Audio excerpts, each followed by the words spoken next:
This is my reaction to the TED Talk, Is There a Real You? So I'm going to summarize it really quickly with my fancy newfangled smart watch. So my smartwatch has a screen, it has a band, it has buttons, and it has computer parts that I have no idea how they work, but they show me the time and send me messages. So the watch has a screen. The watch has a band. The watch has buttons. But you wouldn't say that the watch has all those things, but you'd rather say that the watch is the electronics, the screen, the buttons, the band put together creates a watch. So the man in this TED Talk says that is true for everything else in the universe, that every object is the culmination of experience. So, me going to work at a camp, me going to Bangley Rapids, me talking on this cell phone is a part of my experiences and therefore is me. And this is partially true. If you ever have a long term memory, which I pray to God you do have, or otherwise you would not be alive, your synapses change on a physical level whenever you get a long term memory to create a passageway to that memory and that stimulation. The issue with that is that's true for every other creature on the planet with a somewhat complex nervous system, but we are the only creatures that have a consciousness or a soul, if you want to put it like that. We think and therefore we are. No other creature has it. No other creature is conscious of its mortality. We are the only exception. If you have a dog and you poke it, that dog will feel pain, respond to stimuli, and bite you. Humanity will be different. If Fred pokes me, I'm going to think, ow, Fred poked me. He got me an ice cream cone last week, and now he's poking me. I don't know why. Maybe I should get him an ice cream cone. Maybe I should try and open up diplomatic channels. Maybe I should wonder what I did. But animals don't think that way. They just respond to stimuli and give out stimuli. Humanity is different. And we choose our response to stimuli based on guidelines we give ourselves, maxims, if you will.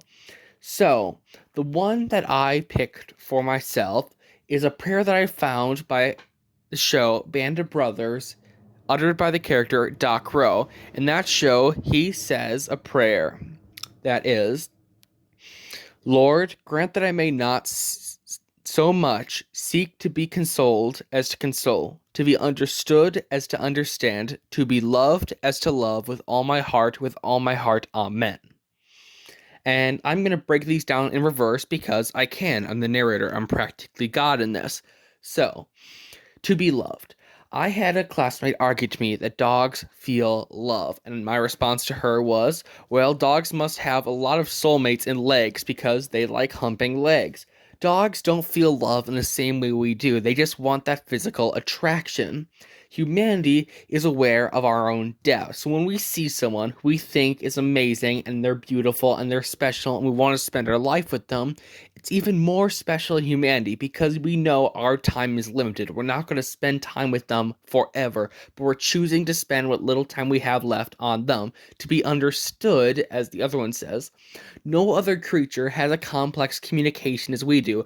Other creatures have squawk, which means get away from my food, or squawk, I'm feeling horny. But humanity is different. We create poems, we create art, we have complex literature. So when we try to understand each other, that's taking time. Time that we know we're going to die, time that we can never get back to try and learn about another person. And that is truly special and unique to humanity. Experience is different from understanding someone. I can spend years with a person, know nothing about them, but if I can sit down and have a conversation, that's not me getting their experience, that's me learning about them and understanding them. And finally, to be consoled. I have a caring heart. I don't like to see people suffer. And in the animal kingdom, who cares? You got your leg bitten off by a lion, you're gonna die. That's the lion eating your food, and I'm not gonna get eaten. There's no comforting another person, but humanity takes again time out of my life that I can never get back, to try and make your life just a little bit better. And that is the basis of human experience that we don't have all of it. We can never get all of it. And we realize someday we're going to not get any more. So we choose to spend time on specific things. And that is the core of human soul and experience, is that we choose to spend our